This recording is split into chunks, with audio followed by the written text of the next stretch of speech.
So a judge sentences two innocent black twins to life in prison, completely unaware they're actually genius attorneys in disguise.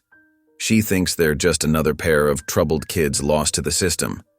But these twins have been studying the law longer than most lawyers, trapped behind bars, silenced by the court, and written off by the world. They begin building a case so powerful, it could take down the very judge who tried to bury them. What happens when the system meets the minds it tried to destroy? And how far will the truth go when the ones no one believed finally get the chance to speak? Before we get into the story, comment below where in the world you are watching from today. And if you like this story, don't forget to subscribe. The heavy metal door creaked open as Malik and Micah Freeman stepped into the back entrance of the courthouse. Their matching gray janitor uniforms were crisp and clean. Malik had insisted on ironing them perfectly, just as he did every night. The fluorescent lights hummed overhead, casting harsh shadows across the empty hallway. Earl, the night security guard, barely looked up from his newspaper as they approached the checkpoint. "Evening, boys," he mumbled, giving a half-hearted wave of his hand. His chair squeaked as he leaned back, more interested in his crossword puzzle than watching two regular custodians start their shift. Malik nodded politely while Micah offered a quiet, "Evening, Earl." The brothers' footsteps echoed through the empty corridor as they made their way to the supply closet. The courthouse had a different feel at night, peaceful yet powerful like a sleeping giant. "Third floor first tonight?" Micah asked, loading cleaning supplies onto their cart. His voice was low, though they were alone. "Yeah, Judge Peterson had that big case today. Bet there's plenty to clean up." Malik's eyes held a knowing look as he grabbed the vacuum cleaner. They worked methodically through the building, moving from office to office with practiced efficiency. In Judge Peterson's chambers, Malik carefully emptied the waste paper basket, while Micah wiped down surfaces. A crumpled legal brief caught Malik's attention. He smoothed it out against his leg, dark eyes scanning the text before tucking it into his pocket. 3 offices later, Micah found discarded trial transcripts mixed in with coffee cups and sandwich wrappers. "Look at this," he whispered, holding up pages marked with yellow highlighter. "Someone's prep work for tomorrow." "Grab it," Malik said, keeping watch at the door. "Could be useful." By midnight, they had collected a small treasure trove of legal documents, draft motions, case summaries, and handwritten notes from various attorneys. Their cleaning cart concealed their findings until they reached their special sanctuary, a forgotten records room in the basement, tucked away behind rows of ancient file cabinets. The brothers had discovered this space during their first month on the job. Now, 2 years later, it was their private law school. They'd arranged a small table and 2 chairs in the corner, hidden behind towering shelves. A battery-powered lamp provided just enough light to read by. Malik spread out their newest finds while Micah pulled out their worn notebooks, pages filled with carefully documented legal principles, case citations, and analysis. The brothers had memorized more law this way than many first-year law students. "Quiz me on precedent for illegal search and seizure," Malik said, settling into his chair. Their nightly ritual was beginning. Micah flipped through his notes. "Okay, Carroll v. United States, 1925, go." "Established the automobile exception to the Fourth Amendment's warrant requirement," Malik answered without hesitation. "Police can search a vehicle without a warrant if they have probable cause to believe it contains evidence of a crime. The mobility of vehicles creates an exigent circumstance." "Perfect," Micah grinned.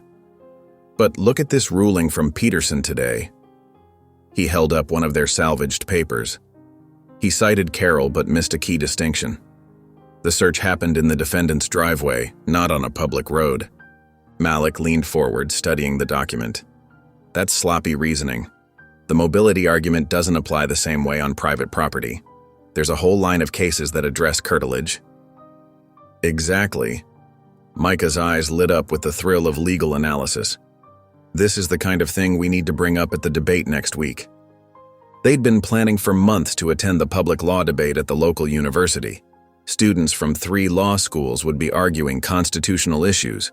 The brothers had practiced their own arguments countless times in this basement room. "We'll need better clothes," Malik said, making a note in his book. "These uniforms won't blend in with law students." Marcus at the thrift store is holding 2 suits for us. Micah smiled. Said we can return them next day. No questions asked. They worked through the night quizzing each other on legal principles, analyzing cases, and adding to their growing knowledge base. Malik's precise memory complemented Micah's gift for connecting seemingly unrelated concepts. Together they were building something powerful. Look at this memo, Malik said, holding up a crumpled page. The prosecutor's logic is circular. They're arguing that presence at the scene proves intent, but they haven't established the underlying elements. Micah took the paper, frowning as he read. Same mistake they made with us. Assumption of guilt without evidence. His voice held old pain, quickly masked. But now we know better, Malik said softly. Now we understand the weapons they use. They worked until the first hint of dawn began to creep through the small basement window. As they packed up their treasured notes and restored the room to its abandoned appearance, both brothers felt the familiar mix of satisfaction and determination that came with each night's study. The morning sun was just breaking over the horizon as they exited through the back door, their cleaning cart empty of both supplies and salvaged papers. They paused for a moment, looking at the courthouse's grand front entrance with its towering columns. Malik's voice was quiet but firm. One day we walk through that front door in suits. One day, Micah replied, we teach them what justice really looks like. The university auditorium buzzed with quiet conversation as students and faculty filed in for the afternoon's law debate. Sunlight streamed through tall windows, illuminating rows of wooden seats and the polished podium on stage. A projector screen displayed the debate title in bold letters, Ethics in Sentencing, Equality, or Idealism. Malik and Micah Freeman sat in the back row, their newly borrowed suits fitting well enough to blend in with the crowd of law students. Malik adjusted his tie, a simple blue one that matched his brother's, while Micah flipped through a small notebook reviewing their carefully prepared points. Professor Alan Rourke strode onto the stage, his expensive gray suit and commanding presence drawing all eyes forward. His silver hair caught the stage lights as he arranged his papers on the podium, not bothering to look at the audience while the department chair introduced him. As many of you know, Professor Rourke has been a leading voice in criminal justice reform, the chair said, her voice carrying through the sound system. His recent paper on race-neutral sentencing guidelines has been widely cited. Malik and Micah exchanged a quick glance. They'd read that paper, found it crumpled in a courthouse recycling bin, and had spent 3 nights taking apart its flawed logic. Rourke began his lecture with the confidence of someone used to having his words accepted as gospel. The notion that our justice system contains inherent bias, he said, is an emotional response that ignores the careful safeguards built into our sentencing guidelines. For 45 minutes, he laid out his argument that disparities in sentencing could be explained by objective factors rather than systemic bias, that judges followed a race-blind process, that claims of discrimination were based on anecdotal evidence rather than sound legal reasoning. Malik's hand gripped his armrest tighter with each point, but his face remained calm. Beside him, Micah took detailed notes, occasionally shaking his head at particularly egregious claims. Finally, Rourke opened the floor for questions. Please, he said with a practiced smile, keep your comments brief and relevant. Malik's hand rose steadily into the air. A professor in the 3rd row turned, saw him, and muttered loudly enough to be heard, "Who let the janitors in?" Several students snickered, but Rourke, not having heard the comment, pointed to Malik. "Yes, young man?" Malik stood, his voice clear and steady. "You cited Thompson versus Louisiana to support race-neutral sentencing, but you've overlooked the Marshall dissent which specifically addressed implicit bias in jury instructions. Additionally, the 6th Circuit has since limited Thompson's scope in 3 separate rulings." The room grew quiet. Rourke blinked, clearly thrown by the precise legal citation. "Furthermore," Malik continued, "your paper fails to address the statistical evidence from the Sentencing Commission's own data. In cases with identical circumstances, there's a demonstrable pattern of disparate outcomes based solely on racial demographics." Before Rourke could respond, Micah stood beside his brother. "If I may add, the Roberts Court itself acknowledged this disparity in Jackson versus Mississippi, though they declined to provide remedy." Your argument about objective factors ignores the documented variation in how those factors are applied across different demographic groups. Students began pulling out phones, recording the exchange. Rourke's face flushed as he gripped the podium. "These are complex issues that require careful academic study," Rourke said, his voice losing its smooth confidence. "Not uninformed emotional appeals." "Emotional?" Micah replied. "Let's discuss the empirical data. In State v. Henderson, which you cited, the court actually found significant disparities in how mitigating factors were weighted. We can provide the exact numbers." Malik picked up seamlessly. "The standard deviation in sentencing length for identical crimes shows a clear pattern. Would you like us to walk through the mathematical analysis?" Rourke's composure cracked further. "This is not the place for amateur legal analysis. These issues require years of careful study." "Like studying case files every night?" Micah interrupted. "Like memorizing precedent and tracking judicial patterns? Like watching the same biases play out in case after case?" The audience was completely silent now, all attention focused on the brothers in the back row. Several professors leaned forward in their seats, expressions ranging from shock to growing interest. "You're oversimplifying complex legal principles," Rourke snapped, his academic veneer falling away. "This kind of emotional rhetoric has no place in serious legal discourse." "You don't fear ignorance," Micah said, his voice carrying clearly through the silent auditorium. "You fear intellect in the skin you spent your life trying to suppress." The words hung in the air for a moment before applause broke out. It started with a few students and spread quickly. Several people stood, including 2 professors in the front row. Rourke gathered his papers with shaking hands and strode off the stage without another word, his face red with anger and humiliation. Near the back of the room, Tyler Rourke watched his father's exit. His fists were clenched at his sides, jaw locked in barely contained rage. As students began to move toward Malik and Micah, asking excited questions about where they'd studied law, Tyler turned and walked out silently, his shoulders rigid with tension. "That was incredible," one student said, reaching the brothers. "Where did you study?" More students gathered around them, phones still recording, questions overlapping. "Where did you study? How do you know so much case law? Are you transfer students?" The fluorescent lights hummed overhead as Malik and Micah pushed their cleaning carts through the empty courthouse halls. Their footsteps echoed in the silence, each lost in thought about the events of the afternoon. The usual comfortable rhythm of their work felt different tonight, heavier, charged with meaning. In the basement break room, Micah pulled out his phone during their short rest period. His eyes widened. "Hey, check this out." Malik leaned over as his brother pulled up a video.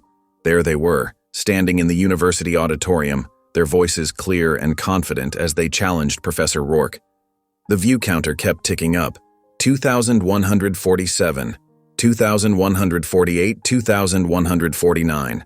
Someone titled it, "Janitors School Law Professor on Justice," Micah said, scrolling through the comments. "This is what speaking truth to power looks like. Those guys know more law than my professors." A small smile tugged at Malik's lips. "Think Judge Hart would sign our autograph?" he joked, referring to the stern judge whose courtroom they cleaned each night. Micah chuckled, but there was weight behind it. They both knew what this exposure could mean, both the opportunities and the dangers.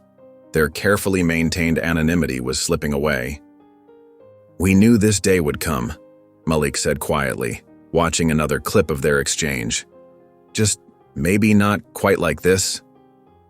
"No turning back now," Micah replied, putting his phone away. They still had 3 floors to clean before dawn. Across town, in his wood-paneled office at the university, Professor Alan Rourke poured himself a 3rd glass of scotch. The debate video played on his computer screen, his humiliation preserved forever online. He paused it on a frame of the twins, their faces composed and dignified as they cited case law from memory. The door opened and Tyler walked in. His father didn't look up. "You were there," Rourke said, his words slightly slurred. "You saw them come in. Why didn't you stop them?" "How was I supposed to know they'd—" "No." Rourke spun in his chair, face flushed with alcohol and rage. "You should have known the moment you saw them, but you just sat there, weak, useless, watching your father get ambushed by janitors. Tyler's hands clenched at his sides. Dad, don't. Rourke stood, swaying slightly. Don't make excuses. You're just like your mother, soft, afraid to act. He grabbed a letter opener, stabbing it into a stack of papers. Well, I'm done carrying you. The trust fund, gone. That federal clerkship you wanted? I'm writing to Judge Matthews tomorrow. Let's see how you do without Daddy's help. Something snapped in Tyler's eyes. Years of trying to measure up, of never being good enough, of watching his father destroy anyone who challenged him. It all crystallized in that moment. His hand found the brass gavel on his father's desk, a gift from some legal society years ago. It felt heavy, solid. You're right, Tyler said, his voice eerily calm. I am weak. Rourke turned back to his drink. Finally, some self-awareness. But you're wrong about one thing, Tyler continued. I can act. The gavel swung in an arc before Rourke could turn around. It connected with devastating force. The professor crumpled without a sound, scotch glass shattering on the floor. Tyler stood frozen, the gavel still in his hand. Blood spread slowly across the expensive carpet. His father's eyes stared sightlessly at the ceiling. Oh God, Tyler whispered. Then training kicked in. 3 years of law school teaching him about evidence, about reasonable doubt. He had to think clearly. The gavel first. He wiped it thoroughly with his sleeve, then replaced it exactly where it had been. Next, he remembered his father's mocking gesture earlier, holding up a janitor's glove he'd taken as a prop during his rant about the twins. Tyler found it in the trash, dropped it near the body. The security footage. His father had shown him once, proud of his special access to the university's systems. Tyler's hands shook as he logged into the terminal, using the password he'd memorized months ago. He deleted the relevant time period, careful to make it look like a routine system cleanup. The scotch bottle could explain a fall. The glass was already broken. Nothing else seemed disturbed. Tyler backed out of the office, closing the door quietly. The hallway was empty, the building silent. He walked calmly to his car, his law school training telling him that panic was evidence, that calm was innocence. Hours later, as dawn approached, a cleaning crew found Professor Rourke's body. Police were called. Detectives noted the broken glass, the spilled scotch, the single glove near the body. Across town in their small apartment, Malik and Micah slept deeply after their shift. The sun was just beginning to rise when Micah's phone buzzed on the nightstand. The screen showed an unknown number. Micah answered groggily. Hello? A grave voice responded, You're needed at the courthouse. Something happened. The morning sun cast long shadows across the university campus as Malik and Micah walked toward the administrative building. Campus police flanked them, their faces impassive. The brothers exchanged quick glances, years of silent communication passing between them. Right this way, one officer said, gesturing to a small interview room. The space felt tight, institutional. Bare walls, a metal table, 4 chairs. The fluorescent lights buzzed overhead, reminiscent of their nights cleaning the courthouse. 2 detectives waited inside. The older one, Detective Barnes, had gray at his temples and tired eyes. His partner, Detective Walsh, was younger, with a nervous energy that manifested in a slight twitch beneath his left eye. Please sit, Barnes said, gesturing to the chairs across the table. His tone was professionally neutral, but something in his posture set Malik on edge. Malik sat straight-backed, his mind already cataloging details. Micah leaned forward slightly, his natural warmth showing even in this tense situation. Where were you last night between 8 p.m. and midnight? Walsh asked, his eye twitching more prominently. Working, Malik answered simply. Our shift at the courthouse starts at 7 p.m. Can anyone verify that? The security guard, James, the sign-in log, the cleaning supervisor. Take your pick, Micah added. Barnes made a show of writing this down, though his pen barely moved. And before your shift? Home, Malik said. We watched the debate video that's been going around. At the mention of the debate, Walsh's twitch intensified. Malik's suspicion deepened. These weren't random questions. "The video where you confronted Professor Rourke," Barnes asked. "We participated in a public academic discussion," Malik corrected firmly. "Must have been embarrassing for him," Walsh commented, trying to sound casual but failing. "Truth often is," Micah replied, his voice level but carrying an edge. The detectives shared a look. Barnes leaned forward, placing his hands flat on the table. "Professor Alan Rourke is dead." The words landed like stones in still water. Malik felt Micah tense beside him. "He was murdered in his office last night," Barnes continued, watching their reactions closely. "Blunt force trauma to the head." Walsh pulled out an evidence bag containing a single work glove, the kind the brothers used during their cleaning shifts. "We found this at the scene." "We traced it to you, Malik," Barnes said. "Your employee number is written inside." Malik's mind raced. That glove had gone missing during the debate. He'd noticed it later during their shift, but hadn't thought much of it. A university groundskeeper reported seeing two black men in hoodies near the office around the time of death, Walsh added, his eye twitching constantly now. "We were at work," Micah insisted, his voice rising slightly. "There are cameras, witnesses." "The cameras show gaps in coverage," Barnes cut in. "Convenient gaps." "This is insane," Malik said, his calculated calm starting to crack. "We need a lawyer." "You'll get one," Barnes said dismissively. "After processing." He nodded to the officers waiting by the door. "Malik and Micah Freeman, you're under arrest for the murder of Alan Rourke." The officers moved forward with handcuffs. Micah stood up so quickly his chair scraped against the floor. "You're framing us because we embarrassed him." Detective Walsh smiled coldly. "You embarrassed the wrong people." The metal cuffs clicked shut around their wrists. Malik watched as his brothers struggled to maintain composure, saw the same realization in Micah's eyes.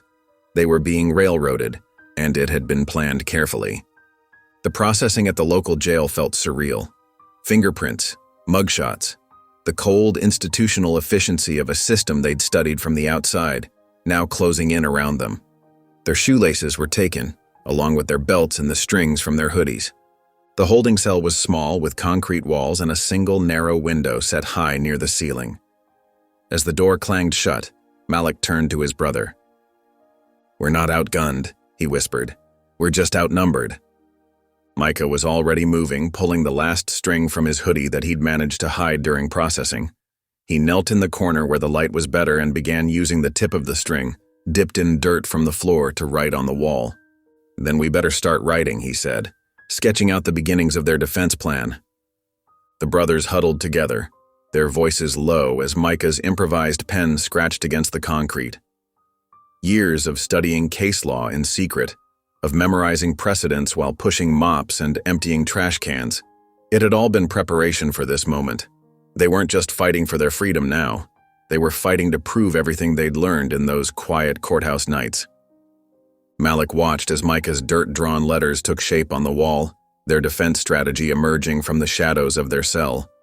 Despite everything, a small part of him felt a familiar surge of determination. They'd spent years studying how the system worked. Now they would show exactly how well they'd learned its lessons. The morning sun had barely crept over the horizon when guards came to escort Malik and Micah from their cell. Cold metal shackles clicked around their wrists and ankles, the chains between them rattling with each step. The familiar weight of their janitor uniforms was replaced by orange jumpsuits that felt stiff and foreign against their skin. "Keep moving," a guard barked, prodding Malik's shoulder as they approached the courthouse's rear entrance. The moment the doors opened, camera flashes exploded in their faces. Reporters pressed against the police barrier, their voices rising in a chaotic chorus. "Did you kill Professor Rourke? Was this revenge for the debate? How long have you been planning this?" Malik kept his eyes forward, his expression carefully neutral despite the rage building in his chest. Beside him, Micah's jaw was clenched tight, but his head was held high.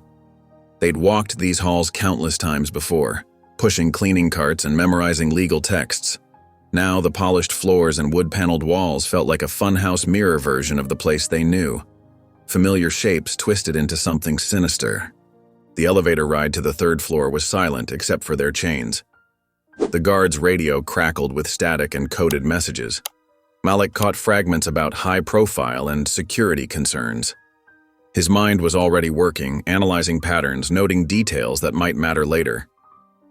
Courtroom 304 loomed before them. They'd cleaned it just days ago, emptying Judge Hart's wastebasket, polishing her bench until it gleamed. Now they were led to the defendant's table, the chains on their ankles scraping against the floor. Judge Evelyn Hart entered, her black robes flowing behind her like dark wings. Her face was a mask of professional detachment as she took her seat, but Malik noticed how her eyes barely touched them before moving to her papers. "We're here for the arraignment of Malik and Micah Freeman," she announced, her voice carrying that practiced tone of neutrality that Malik had heard through countless doors while cleaning. "The charges are second-degree murder in the death of Professor Alan Rourke." Before the court-appointed attorney could speak, Malik rose slowly, careful to keep his movements deliberate and non-threatening. "Your Honor, we wish to represent ourselves in this matter." The courtroom stirred. Judge Hart's eyebrows lifted slightly, the first crack in her neutral facade. "We understand our constitutional rights," Micah added, standing beside his brother. "We're well-versed in criminal procedure and—" "We're not entertaining theatrics in this court," Hart cut him off, her tone sharp. She looked down at them over her reading glasses, and for a moment, her mask slipped further, revealing something cold underneath. "You have no legal credentials, no formal training, and given the emotional nature of your recent public appearance, I have serious concerns about your stability." "Your Honor," Malik pressed, keeping his voice steady, "we've extensively studied—" "Motion denied," Hart declared, bringing down her gavel with unnecessary force. "The court assigns Public Defender James Morton to your case." Morton stood from the gallery, a middle-aged white man in a rumpled suit who looked like he'd rather be anywhere else. He approached the twins with a thin smile that didn't reach his eyes. "The state offers a plea agreement," Hart continued, as if the twins' request had never happened. "Mr. Morton will review it with his clients." Guards led them to a small holding room, another space they knew from their cleaning rounds. The fluorescent light flickered overhead, casting strange shadows on the water-stained ceiling tiles. Morton dropped a thick manila envelope on the table between them. "Listen," he said, not bothering to sit down. "This is a good deal. 25 years with possibility of parole after 15. Split the time between you. The evidence is strong and the DA wants this wrapped up quickly." He pulled out the papers and spread them across the table. The twins looked at each other, years of shared understanding passing between them in a single glance. "The glove could have been planted," Malik said. "The witness statement is vague. The time of death—" "Save it for someone who cares," Morton interrupted, pushing a pen toward them. "This is the best offer you're going to get. Take it, or you're looking at life without parole." Malik picked up the papers slowly, his eyes scanning the legal language he'd studied in secret for so long. Without warning, he tore them cleanly in half, the sound sharp in the small room. Morton's face reddened. "You're making a mistake." "No," Micah said quietly, leaning toward his brother.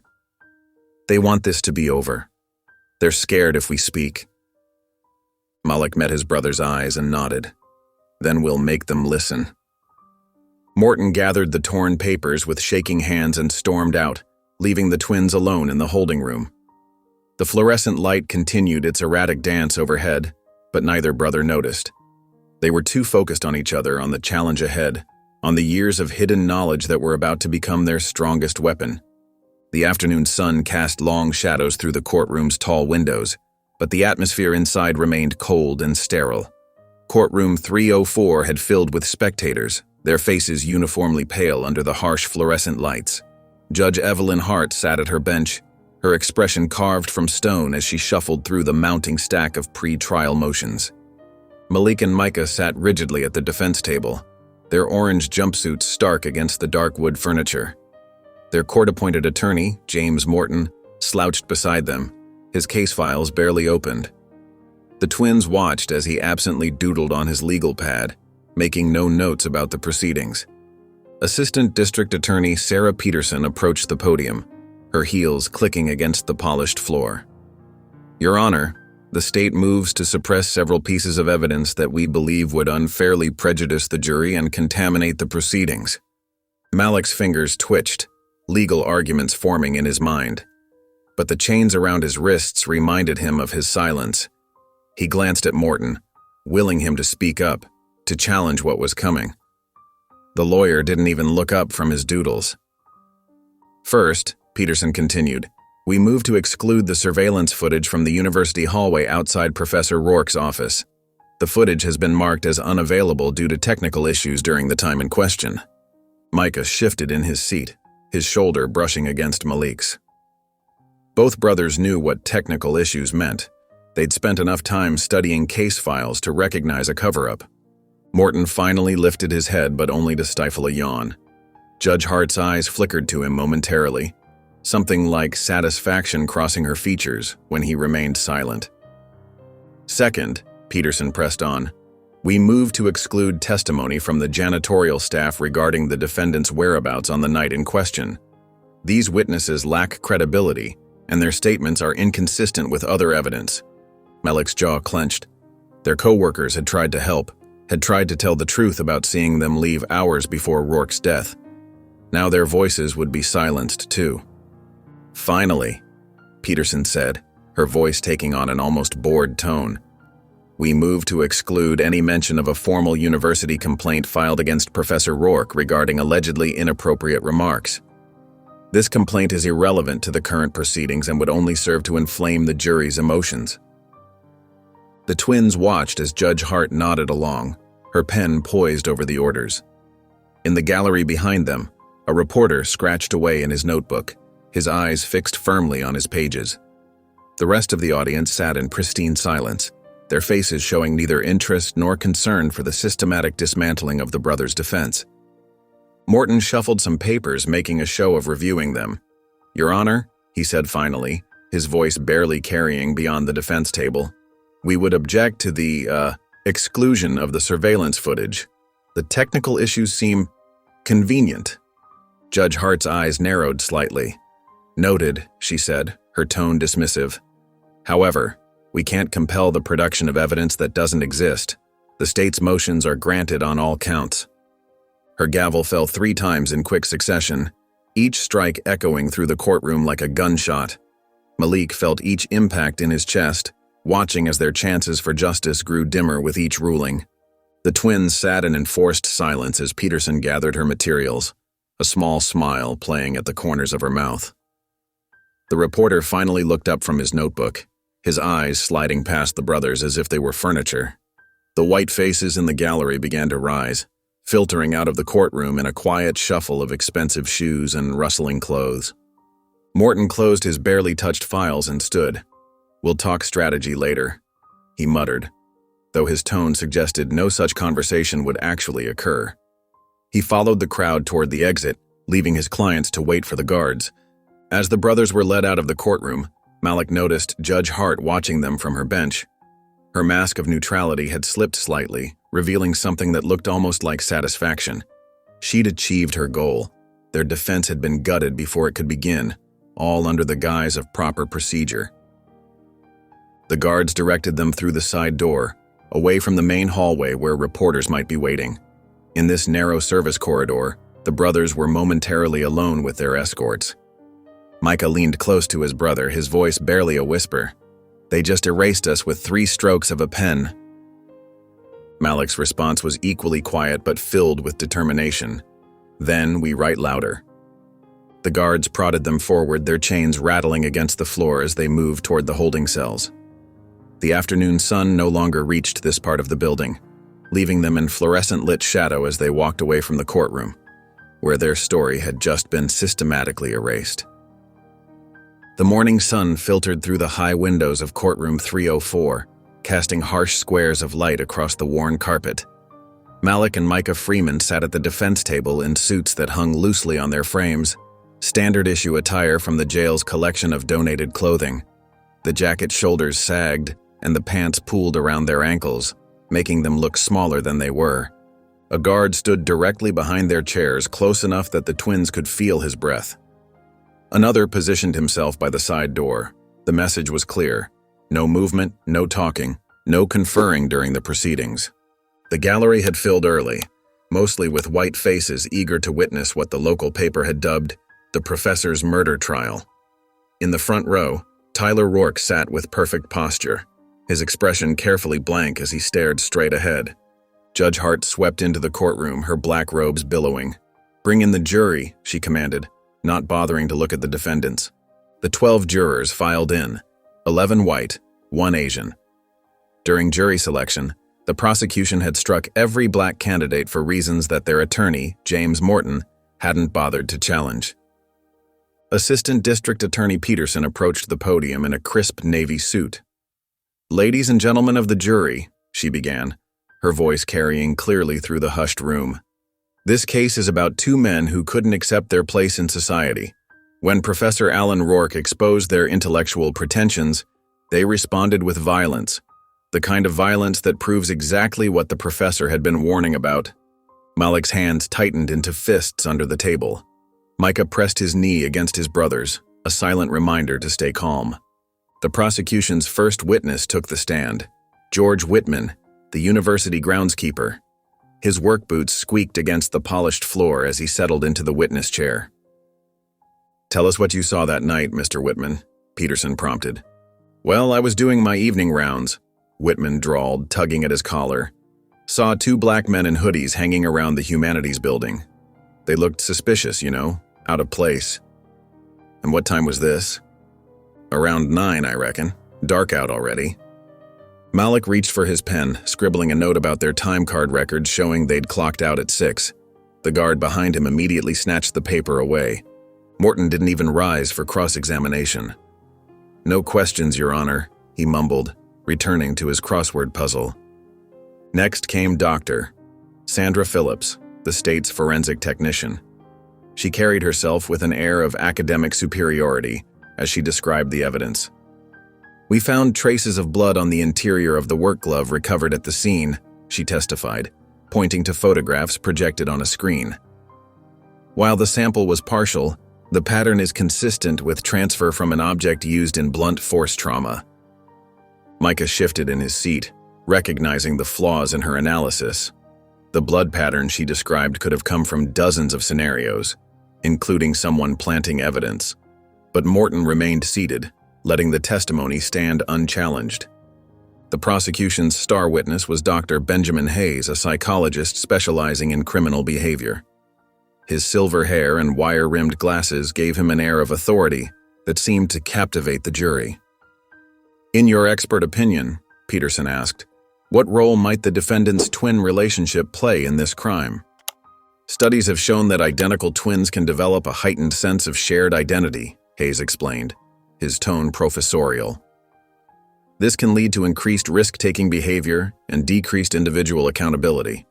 When one twin feels wronged, the other may be more likely to participate in retaliatory action without fully considering the consequences." Malik grabbed his pen again, desperate to write down the names of contrary studies he'd read during their late-night research sessions. The guard cleared his throat meaningfully, and Malik's hand froze mid-motion.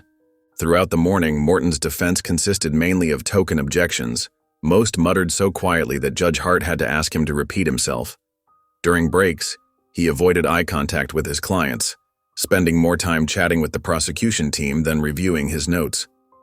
The brothers sat in enforced silence, watching their future slip away with each unchallenged testimony.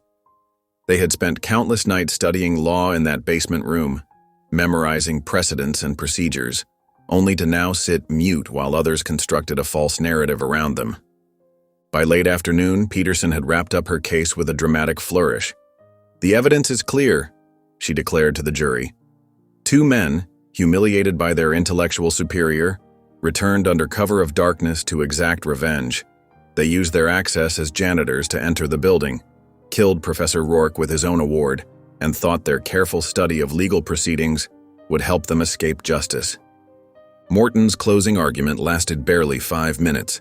He spoke in a monotone about reasonable doubt, never once mentioning the missing surveillance footage, or the witnesses who could have provided alibis.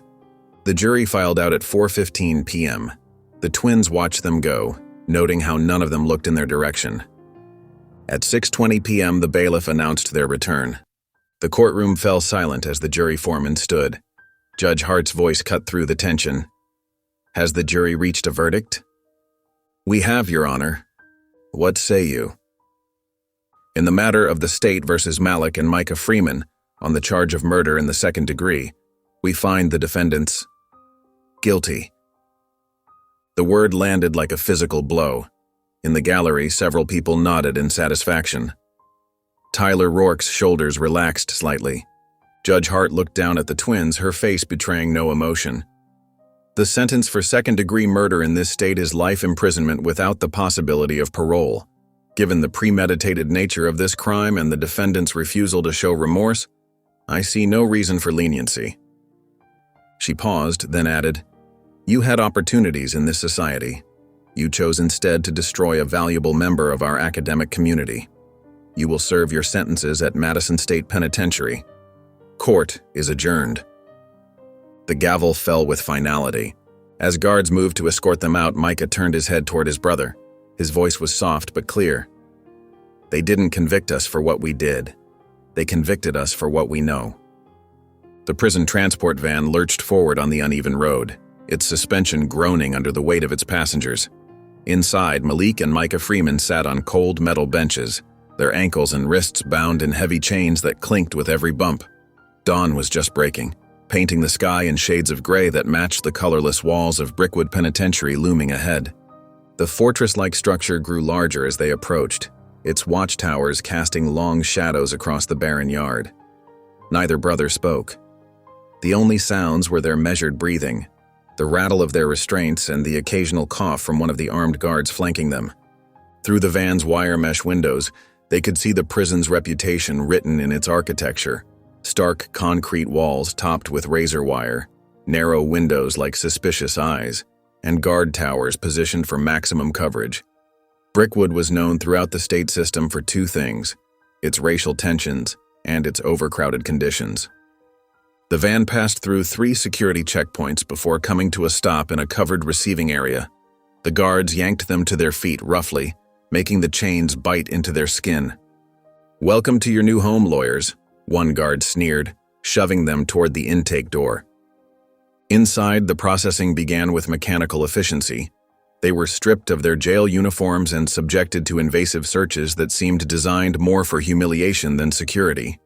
The guards' latex gloves snapped loudly in the echoing room. "Spread 'em wider, counselor," a guard taunted Malik, pushing him against the wall. "Guess they didn't teach this part in law school, huh?" After being issued faded orange jumpsuits, they were photographed and fingerprinted again, though their prints were already in the system. The intake officer made a show of reading their charges aloud. "Murder too, huh?" he smirked. "Guess all that legal study didn't help much." Then came the moment they'd been dreading. A supervisor appeared with their housing assignments, deliberately separating them. Malik was directed to East Wing, notorious for its overcrowding. Micah was assigned to South Block, where white supremacist gangs held significant influence. As they were led in opposite directions, they exchanged a final glance. Years of brotherhood allowed them to communicate volumes in that brief moment. Stay strong, stay smart, stay alive. Malik's escort to East Wing took him through a maze of corridors that reeked of industrial cleaner and body odor. His cell, designed for 2 inmates, already held 3 others. They looked up from their bunks with hard eyes as he entered. Meanwhile, Micah was being marched through South Block, past cells where white inmates pressed against the bars to stare. Some made threatening gestures. Others whispered comments too low to hear but clear in their intent. When they reached their cells, both brothers immediately requested access to the law library or legal texts. The responses were identical in their cruelty. "Oh, you want books?" A guard appeared at Malik's cell with a worn rulebook. He dropped it into the toilet with a splash. "There's your reading material." In South Block, Micah's guard was equally dismissive. "Lawyers, huh? Only law you need to know now is survival." The brothers spent their first hours observing their surroundings, mapping exits, noting guard rotations. They watched the subtle power dynamics play out in the cell blocks. Who deferred to whom? Which guards could be reasoned with? Which ones enjoyed causing pain? During afternoon recreation period, Micah sat alone at a metal table bolted to the floor, keeping his back to the wall and his eyes moving. An older black inmate approached slowly, his gait suggesting old injuries. Without speaking, he placed a worn chess set on the table. "Sometimes," the old man said quietly, "you fight with your mind first." He tapped his temple and shuffled away, leaving the chess set behind. Micah examined the pieces carefully, noting how easily they could be arranged to represent different legal concepts. Case citations could be communicated through specific configurations, constitutional amendments through pawn positions. As the sun began to set, the brothers finally caught sight of each other in the yard. They managed to drift closer together during the exercise period, careful not to draw attention. "South Block," Micah muttered, keeping his eyes forward. "White gangs everywhere." "East is packed 4 to a cell," Malik responded just as quietly. "But I've been watching the guard patterns." "Got something." Micah described the chess set. "We can use the pieces to code case law, different positions for different precedents." Malik nodded slightly. "Soap works for writing on concrete. Washes away clean, but long enough to memorize." They moved apart naturally as if they'd never spoken. A guard watched them suspiciously, but saw nothing worth reporting. Later that night, as Micah sat on his thin mattress examining the chess pieces by the dim light filtering through the cell bars, he spoke softly to himself. "They buried us in concrete." In East Wing, Malik ran his fingers along the rough cell wall, already mapping out where he would write their first legal arguments. He whispered his brother's unheard response. "Good. That's where pressure makes diamonds." The first night at Brickwood settled over them like a heavy blanket, full of muffled sounds and distant echoes. In their separate cells, both brothers began their mental preparations. They had spent 2 years studying law while cleaning courthouses. Now they would study revolution while serving time. The concrete walls meant to contain them would become their textbooks. The very system trying to silence them would provide the tools for their resistance. The fluorescent lights buzzed overhead as Malik traced his finger across the chessboard in the recreation room.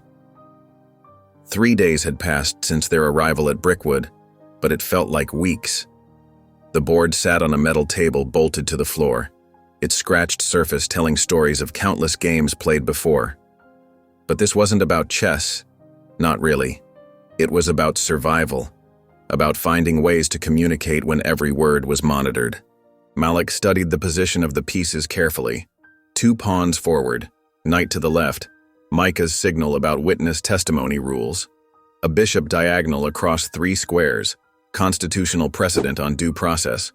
Their coded language was evolving, becoming more sophisticated with each passing day, a silent conversation between brothers separated by concrete and steel. Through the barred windows, he could see his brother in the adjacent recreation area, pretending to watch other inmates play cards. Their timing had to be perfect. These brief, overlapping recreation periods were their only chance to communicate. Malik moved another piece, his face revealing nothing while his heart raced with determination. In South Block, Micah had already established a careful trading system. He approached a young inmate who worked in the commissary, offering his breakfast portions in exchange for scraps of paper. The transaction was quick, hidden from the guard's view by careful positioning near the water fountain. Micah's stomach growled in protest, but his mind stayed focused on the bigger picture. "Just need something to write my mama," Micah said loudly enough for nearby guards to hear, sliding his breakfast tray across the table. The commissary worker nodded, understanding the real exchange taking place, a small victory in a place designed to strip away dignity. Back in his cell, Malik worked methodically with the soap he'd collected from shower duty. His fingers moved swiftly, carving tiny legal citations into the bars of soap before hiding them in the cell's air vent. The guards never checked there. The opening was too small for any serious contraband. His hands ached from the precision required, but he pressed on, each carving another piece of their future freedom. Later that afternoon, Malik clutched his stomach and stumbled during his work detail. "Need the infirmary," he groaned, doubling over convincingly. The guard sighed with annoyance, but radioed for permission to escort him. Malik kept his face twisted in pain while his mind remained clear and calculating. The infirmary was quiet, just as he'd hoped. While the nurse checked his vitals, Malik's eyes darted to the small door marked "Storage" at the back of the room. He'd spotted legal files there during his cleaning duty the day before. His heart pounded as he waited for his moment. "Probably just dehydration," the nurse said, turning to get some water. In that brief moment, Malik slipped toward the storage room. His hands moved quickly, grabbing a worn law book with water damage from the bottom shelf. He tucked it into the laundry cart he'd been pushing before his illness struck. The weight of the book against his side felt like hope. That night, while other inmates slept, Micah lay on his thin mattress, eyes closed but mind active. His whispers were barely audible as guards passed by on their rounds. Thompson v. Verdant State, 2018.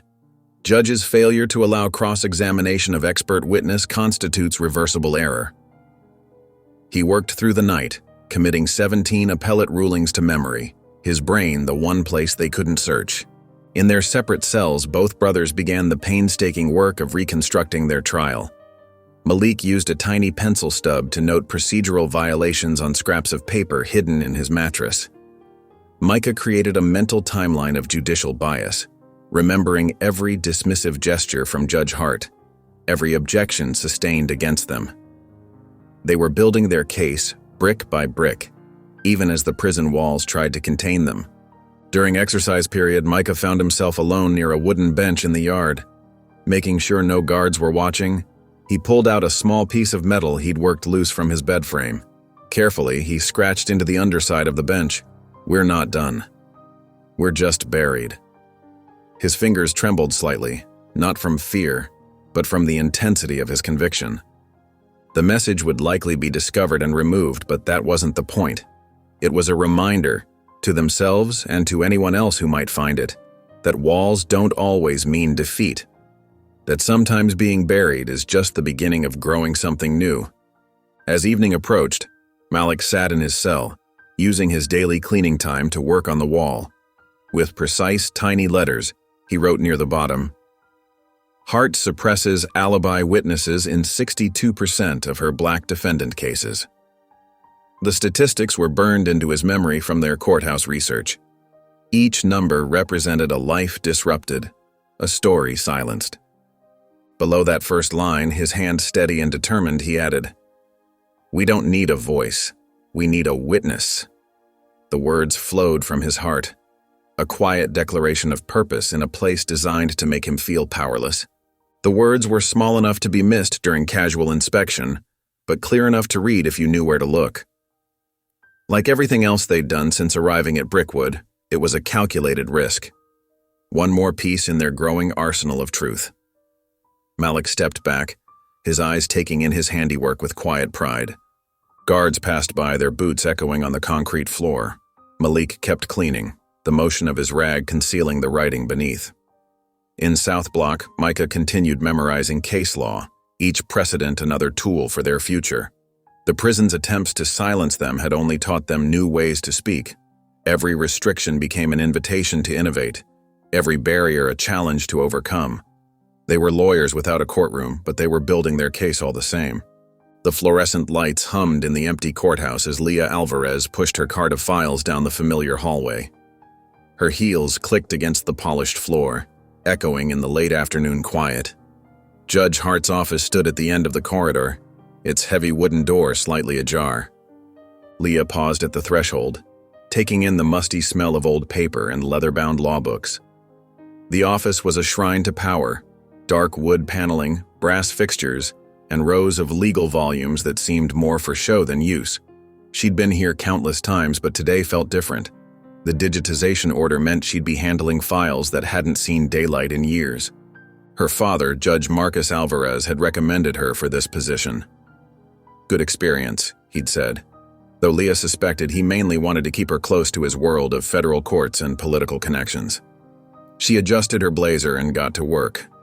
Box after box came down from the shelves. Leah sorted through yellowing papers, scanning documents for relevance. The work was methodical, mind-numbing. Her fingers grew dusty, and her back ached from bending over the files. Just when she was about to take a break, her hand brushed against something odd. The vent near the bottom shelf had a loose panel. Not obviously loose, just enough that someone paying attention might notice. Leah glanced at the door, then pressed gently. The panel gave way with a soft click, revealing a hidden space behind the metal grate. Behind it lay a notebook, carefully wrapped in plastic to protect it from moisture. The cover was worn, its spiral binding slightly crushed. Leah's heart quickened as she pulled it out. This wasn't a court document. This was something else entirely. Something someone had gone to great lengths to hide. Opening to the first page, she read the handwritten message. "If you're reading this, we're buried alive by the system we tried to study." The words sent a chill down her spine. The handwriting was neat, precise. Someone had taken great care with this record. Who had written these words, and what had happened to them? Leah flipped through the pages. They were filled with detailed case analyses, trial breakdowns, and statistical comparisons. Someone had meticulously tracked Judge Hart's ruling patterns across years of cases. The level of legal understanding was impressive. Citations were perfect, precedents correctly applied. This wasn't amateur work. This was the product of a brilliant legal mind. One section focused entirely on racial disparities in Hart's sentencing. Charts showed how black defendants consistently received harsher sentences for similar crimes. The analysis was thorough, academic, but there was an urgency to the writing, as if the author knew time was running out. Numbers don't lie, Leah thought, running her finger along a particularly damning graph. Then she saw it, a page dedicated to Professor Alan Rourke's murder case. The margins were packed with annotations highlighting procedural violations. Denied right to self-representation. Key witness testimony suppressed. Alibi evidence blocked. Rushed jury selection. Biased expert testimony admitted. Next to one note about Hart's handling of the case, someone had written, "Rourke conflict, personal?" with the judge's initials circled. Leah's breath caught. She'd heard whispers about the Rourke case, how quickly it had moved through the system, how cleanly it had disappeared from public discussion. Her father had mentioned it once, then quickly changed the subject when she asked questions. The sound of voices in the hallway made Leah jump. She quickly wrapped the notebook and slipped it into her bag. Her hands trembled slightly as she resumed sorting files, trying to look busy and unbothered. The rest of her shift passed in a blur, her mind racing with questions about what she'd found. At home that evening, Leah sat at her kitchen table, laptop open, the notebook beside her. Her apartment was quiet, except for the hum of the refrigerator and distant traffic. A cup of tea grew cold beside her as she typed Micah and Malik Freeman into the search bar. The results were sparse. A few local news articles, mostly from the time of the arrest. Their mugshots appeared on her screen. Two young black men with intelligent eyes and serious expressions. One seemed to stare directly into the camera with quiet defiance, the other looking slightly away. The story was barely 200 words long, a basic recitation of charges and verdict. No follow-up coverage, no investigative pieces, no questions asked. "They were right," Leah whispered, staring at the screen. "They've been erased." She ran her fingers over their faces, feeling a strange connection to these men she'd never met. She looked back at the notebook, understanding dawning. These weren't just case notes, this was evidence. Evidence of systematic bias, of procedural misconduct, of a justice system working exactly as it was designed to work. The twins hadn't just studied the law, they documented its failures from the inside. The notebook felt heavy in her hands now, weighted with responsibility. These pages represented someone's desperate attempt to be heard, to leave a record of truth before being silenced. And somehow, that record had found its way to her. Was it coincidence? Or something more? Leah glanced at the framed photo on her wall, her father in his judicial robes, smiling proudly at her law school graduation. She thought about the comfortable life his position had provided, the doors it had opened. But now those same doors felt like bars, and that comfort felt like complicity. What would he say if he knew what she'd found? Would he help or hinder?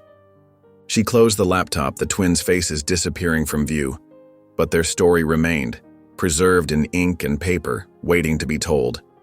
The notebook sat on her table like a challenge, asking what she would do with the truth she'd found. Leah took a deep breath, knowing that whatever she decided next would change everything.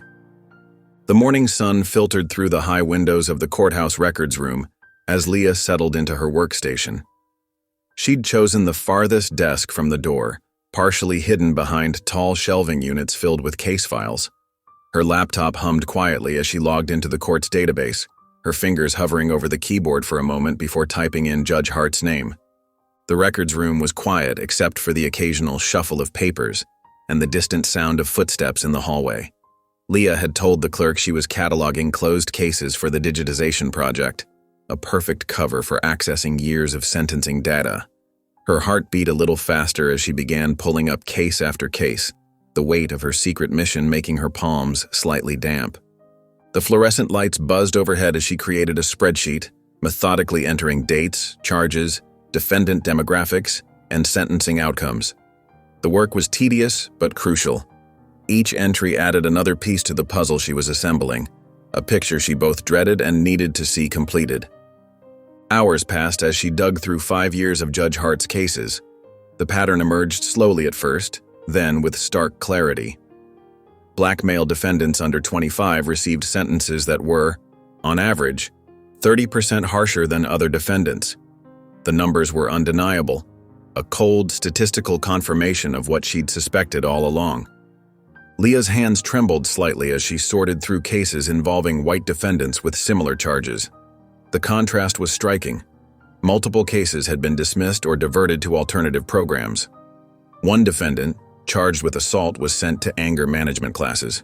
Another, arrested for drug possession, was referred to a private treatment facility. The disparity made her stomach clench with a mixture of anger and sadness. She clicked through more files, her throat tightening as she discovered something even more disturbing. 3 cases stood out, all involving victims who had personal connections to Judge Hart.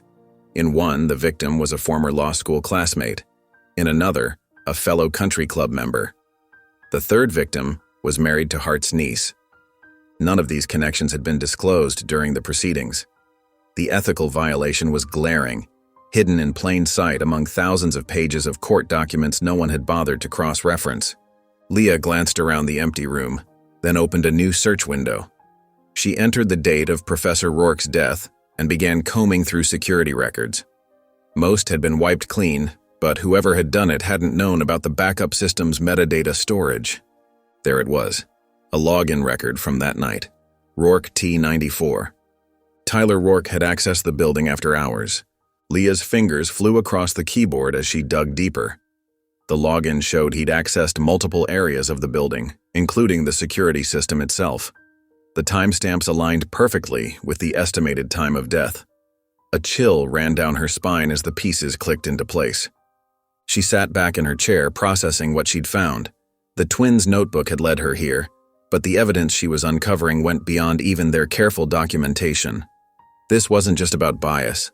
It was about active corruption, a cancer eating away at the justice system from within. Opening a new tab, she began searching through online forums and message boards from the week of the trial. Most of the discussion was typical courthouse gossip until she found it, an anonymous post that made her blood run cold. Justice served. The academic order holds. Black noise silenced. SO to T and E. Leah stared at the screen, her heart pounding so hard she could feel it in her temples. T and E, Tyler and Evelyn. The connection blazed in her mind like a neon sign, impossible to unsee or ignore. She looked at the time. She'd been in the records room for over 6 hours. The afternoon light had faded, leaving the room in shadow. Around her, the stacks of files and boxes seemed to loom larger, as if weighted with the secrets they contained, witnesses to decades of quiet injustice. Her hands shook as she began closing windows and clearing her browser history. The evidence she'd found felt dangerous now, a truth too heavy to carry alone. But she couldn't unknow what she'd discovered. The system she'd grown up believing in, that her father had served for decades, was rotten at its core, poisoned by the very people sworn to protect it. The twins hadn't just been convicted, they'd been silenced by a coordinated effort between a privileged law student and a corrupt judge. The thought made her stomach turn, bile rising in her throat as the full implications sank in. Leah carefully packed up her laptop, making sure to save everything to an encrypted drive. The records room felt different now, less like a repository of justice and more like a mausoleum where truth came to die, buried under mountains of paperwork and procedural obfuscation. As she gathered her things, her mind raced with the implications of what she'd found. The statistical evidence of Hart's bias, the hidden connections, Tyler's presence at the scene, and that damning message board post, it all pointed to a conspiracy that had successfully buried two innocent men whose only crime had been to see through the facade and document the truth. She thought of the notebook hidden in her apartment, its pages filled with the twins' careful documentation of a system they knew would eventually turn on them. They had seen it coming, had tried to leave a record, hoping someone would find it. Their foresight was both brilliant and heartbreaking. And now she had. The weight of that responsibility settled over her as she stood in the dimming records room. The evidence was clear, but using it would mean challenging not just Judge Hart, but the entire power structure of the courthouse, including her own father's world. The path ahead would be dangerous, lonely, and might cost her everything she'd worked for. But the alternative, staying silent, was no longer an option she could live with. The morning sun cast long shadows across the prison parking lot as Leah adjusted her fake volunteer badge. She'd spent hours creating a convincing backstory for her literacy program persona, complete with business cards and a website that would hold up to basic scrutiny. Her hands trembled slightly as she pulled a canvas bag of books from her car. The guard station loomed ahead, all concrete and razor wire. Leah took a deep breath, straightened her shoulders, and approached with practiced confidence. She'd chosen conservative clothing, a plain blue blouse and black slacks, to blend in with the usual prison volunteers. "Good morning," she said, sliding her forged credentials through the window. "I'm here with Reading Beyond Bars. I have an appointment to meet with Micah Freeman." The guard barely glanced at her ID before waving her through the first security checkpoint. Leah's heart pounded as she passed through the metal detector, grateful she'd thought to remove her usual jewelry. The canvas bag of books went through a separate scanner. "Arms out," a female guard instructed, beginning a pat-down. Leah complied, focusing on keeping her breathing steady. The note she'd prepared was hidden in the spine of a law textbook, carefully inserted between the binding and cover. She'd chosen this method after researching prison contraband procedures. Books were checked, but rarely dismantled. After clearing security, another guard led her through a maze of corridors. The prison's interior was a study in institutional gray. Gray walls, gray floors, gray metal doors with small windows. The air smelled of industrial cleaner and something else, something stale and hopeless. The visitation room was larger than she'd expected, filled with small tables bolted to the floor. Plastic chairs were arranged in pairs, facing each other across each table. Cameras watched from every corner. "Wait here," the guard said, gesturing to one of the tables. "We'll bring him out shortly." Leah set her bag down and began arranging books on the table, making sure the law text with the hidden note was easily accessible. She'd chosen a mix of titles, some fiction, some educational, to support her cover story. The door buzzed and Leah looked up to see Micah Freeman being led in. His prison uniform hung loose on his frame, but his posture remained straight, dignified. His eyes, sharp and intelligent, scanned the room before settling on her. "Mr. Freeman," Leah said, standing to greet him. "I'm Sarah from Reading Beyond Bars." She'd chosen the alias carefully, common enough to be forgettable. Micah sat down across from her, his expression neutral. "You're new," he observed quietly. "Yes, we're just starting our program here at Brickwood." Leah began explaining the fictional literacy initiative, aware of the guards watching from their posts. She kept her voice steady, professional.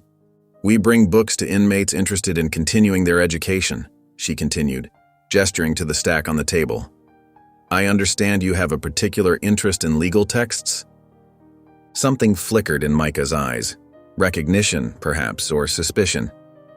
He nodded slowly. "We have several options," Leah said, pulling out the law textbook. She opened it, pretending to show him specific chapters. The note was invisible unless you knew where to look. Micah's hands were steady as he accepted the book, thumbing through its pages with apparent interest. If he noticed anything unusual, his face didn't show it. They spent the next 20 minutes discussing various books. Leah made sure to take notes about his preferences for the program's records, all part of the performance. "I'll leave these with you," she said finally, pushing the small stack toward him. "We rotate books monthly, so make sure to share with others who might be interested." Micah nodded, gathering the books carefully. "Thank you," he said simply. His voice was controlled, but Leah caught the slight emphasis in those two words. Back in his cell, Micah waited until after the evening count to examine the law textbook more closely. His fingers found the slight bulge in the spine, carefully extracting the hidden note. His eyes widened as he read the words. "I read your notebook. I believe you. I can help." A rare smile crossed his face, the first in weeks. During the next day's yard time, he managed to catch Malik's eye across the exercise area. 3 fingers tapped twice against his leg, their prearranged signal for unexpected support. Malik, watching from the other side of the yard, returned the signal. His brother's slight smile told him everything he needed to know. Someone had found their message. Over the next few days, books began arriving through the prison's official channels, donations from Reading Beyond Bars. Each one contained carefully hidden USB drives, sealed in watertight plastic and tucked into specially modified spines. The twins had already arranged access to the prison library's computer through another inmate who worked there. During designated computer time, they could access the drive's contents, sealed court motions, case precedents, statistical analyses of Hart's rulings. In his cell, Malik held one of the USB drives, carefully wrapped in cloth to avoid detection during searches. The small device contained more legal ammunition than they'd been able to access in months. Reading through one particularly relevant motion on the library computer, Malik whispered to himself, "The law they use to bury us is the same one we'll use to dig out." The documents Leah had sent were comprehensive, motions challenging judicial bias, examples of successful appeals based on undisclosed conflicts of interest, and statistical evidence of discriminatory sentencing patterns. Each file was a potential weapon in their fight for justice. Through the book program, Leah continued sending materials. She varied the delivery schedule to avoid patterns, using different volunteer names each time. The twins absorbed everything, memorizing key passages and case numbers, building their legal arsenal piece by piece. During his designated computer time, Micah studied a motion that had successfully challenged a judge's failure to disclose personal connections to a case. His fingers moved quickly over the keyboard, taking notes in a word processor document that would leave no trace once deleted. The twins worked separately but in sync, each focusing on different aspects of their appeal. They knew they had to be careful. Too much time in the library or too many books could draw attention. But with each passing day, their knowledge grew stronger, their strategy more refined. Their legal education, begun in secret during night shifts at the courthouse, was now continuing behind prison walls. But this time, they had an ally on the outside, someone with access to the very system that had condemned them. The fluorescent lights flickered in the prison library as Micah sat at one of the worn wooden tables, carefully opening the newly arrived book on civil procedure and habeas corpus. His movements were deliberate, practiced from weeks of checking donated materials. The book had come through the official channels, properly stamped and logged by prison staff. Running his fingers along the inside of the back cover, he felt the slight bulge of paper hidden beneath the binding. With quick, subtle movements learned from months of concealing their own legal studies, he extracted a folded page filled with encrypted case files. Across the library, separated by 3 tables of other inmates, Malik was examining his own received book. Their eyes met briefly, a silent confirmation that both packages had arrived intact. They developed this system of quiet communication, knowing that obvious interaction could draw unwanted attention. Micah began copying the encrypted information into his approved notebook, disguising it as study notes. The encryption was simple but effective. Case numbers mixed with library catalog codes. Dates scrambled but recognizable to anyone who knew the pattern. Leah had chosen the system well. In his cell later that afternoon, Malik spread their annotated trial transcript across his bunk, hidden beneath permitted legal papers. The transcript was incomplete.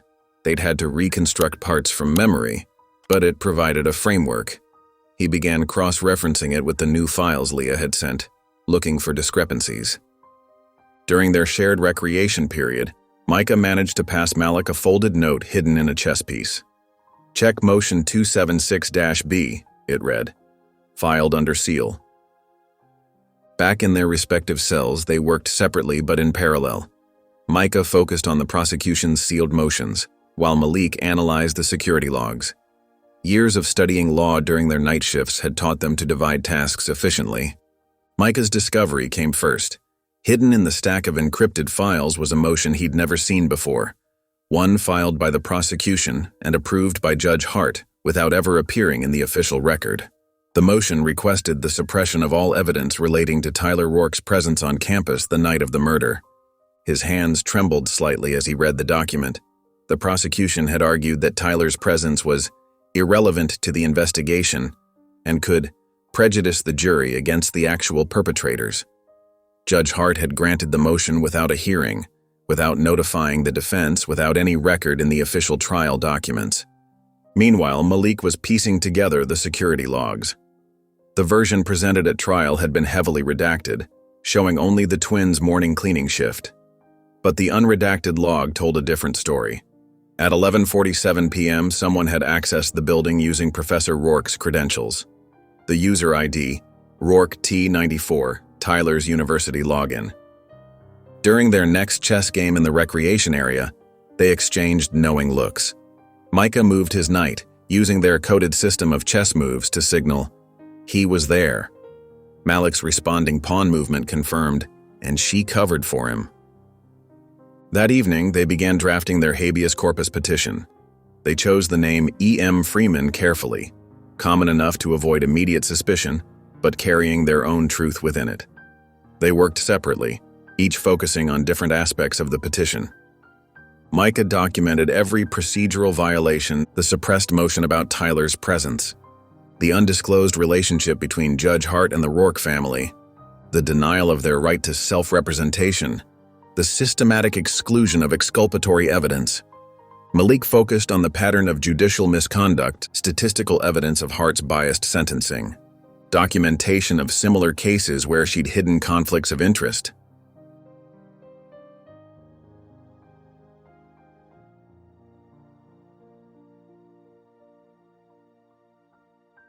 Analysis of her history of suppressing evidence favorable to black defendants, the correlation between her rulings and connections to prominent families. They mapped every motion, every ruling, every error from their trial. Each point was supported by case law, each argument grounded in constitutional rights. They worked methodically, knowing that precision would matter more than passion. As lights out approached, they continued working under their blankets. They'd managed to acquire small penlights through careful trading in the prison's informal economy. The batteries, smuggled in through various means, were precious resources. Micah lay on his bunk, the blanket creating a tent over his legal pad. The penlight cast just enough glow to illuminate his writing. He detailed the prosecution's procedural violations, citing relevant precedents from memory. In his cell, Malik worked similarly, hunched over his own documents. His handwriting was precise, each point building on the last. The petition was taking shape, not as an emotional plea, but as a methodical dismantling of a corrupt process. Through the darkness, Micah whispered to himself, "They buried us in red tape." He continued writing, his pen moving steadily across the paper. In his cell, Malik worked with equal determination, both brothers united in their purpose. Let's suffocate them in facts.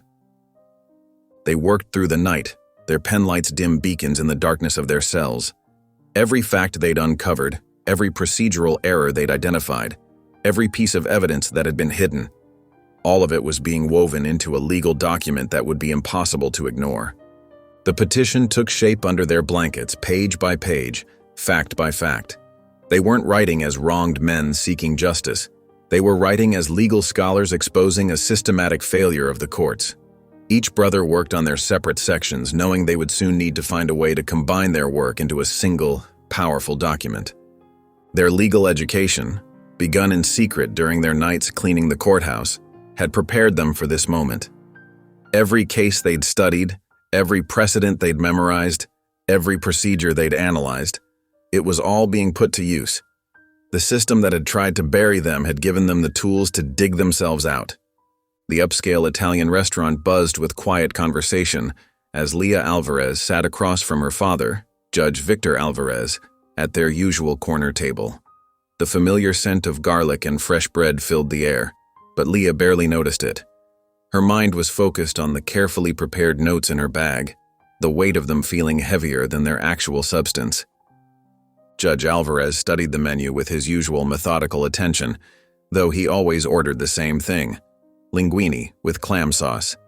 His silver-streaked hair and pressed suit projected the same quiet authority he carried in his courtroom. Small wrinkles around his eyes were the only indication of the stress his position constantly placed on him. "You're quieter than usual tonight," he observed, glancing up at his daughter. "Something on your mind?" Leah took a careful sip of water, buying time to frame her words exactly right. She traced the rim of her glass with her finger, gathering courage. "Actually, Dad, I wanted to run something by you. A hypothetical legal situation." Her father's eyebrows rose slightly. This was familiar territory for them, discussing theoretical legal cases over dinner. It had been their routine since she was in high school, when she'd first shown interest in following his footsteps into the legal world. "I'm listening," he said, setting down his menu and giving her his full attention, the way he did with witnesses on the stand. "Let's say there's a case where a judge has a personal connection to a victim's family," Leah began, keeping her voice steady despite the nervous flutter in her chest. "And they deliberately suppress evidence about another suspect. A suspect from that same family. They also deny the defendants their constitutional right to self-representation without proper cause." Judge Alvarez leaned forward slightly, his expression growing more serious. The restaurant's soft lighting cast shadows across his face. "Go on." "And then imagine this judge has a documented pattern of harsher sentencing for certain demographics, particularly young black males. All of this can be proven through court records and statistical analysis." She met his eyes, hoping he couldn't see how much this mattered to her. Her father's judicial mask slipped for a moment, revealing genuine concern. His fingers tapped lightly on the tablecloth. "This isn't entirely hypothetical, is it?" Leah reached into her bag and pulled out a manila folder, slightly worn at the edges from her constant review. "I want to show you something. It's a habeas corpus petition draft by someone named E.M. Freeman." She handed the document across the table. Judge Alvarez opened it and began reading, his expression shifting from professional interest to undisguised amazement. He turned pages slowly, occasionally shaking his head in disbelief, his reading glasses perched low on his nose. "This is..." He paused, searching for words, his fingers lingering on a particularly compelling argument. "This is elite work. Whoever wrote this knows the law better than most clerks I've seen. The precedents are perfectly cited, the constitutional arguments are airtight, and the procedural violations are documented with exceptional detail." He looked up at his daughter, a new respect in his eyes. "Where did this come from?" "A friend shared it with me." Leah lied smoothly, the words practiced in her mind until they sounded natural. "They wanted a second opinion." She folded her hands in her lap to keep them from fidgeting. Judge Alvarez returned to the document, his finger tracing a particularly complex legal argument. "This level of analysis, it's not just technical knowledge. Whoever wrote this understands how the system actually works. They see the machinery behind the curtain." He shook his head in wonder. He closed the folder carefully, his expression grave. "Leah, if what's detailed in here is accurate, it represents serious judicial misconduct, the kind that could overturn not just one verdict, but potentially dozens of cases." The weight of that reality settled between them, heavier than the folder itself. Leah held her breath, watching her father process the implications, counting the seconds of silence. "I can flag this for the district review panel," he said finally, his voice dropping to ensure privacy. "It needs to be investigated, regardless of the potential fallout. But Leah..." He fixed her with a penetrating look that had made many witnesses confess on the stand. "If your name gets attached to this in any way, you're finished in law. The system doesn't forgive people who expose its flaws." "I understand," Leah said quietly, relief and fear mingling in her chest. "But shouldn't justice matter more than careers?" A slight smile crossed her father's face, pride mixed with concern, the same expression he'd worn at her college graduation. "You sound like me at your age." He tucked the folder into his own briefcase with careful hands. "I'll submit this tonight with a note requesting urgent review, but you need to stay completely clear of it from this point forward. Understood?" Leah nodded, relief washing over her. The petition would be seen by people who could actually do something about it. She felt lighter, as if a burden had shifted from her shoulders to more capable hands. Later that night in his chambers, Judge Alvarez sat at his desk, pen hovering over official letterhead. The petition lay open beside him, certain passages highlighted in yellow.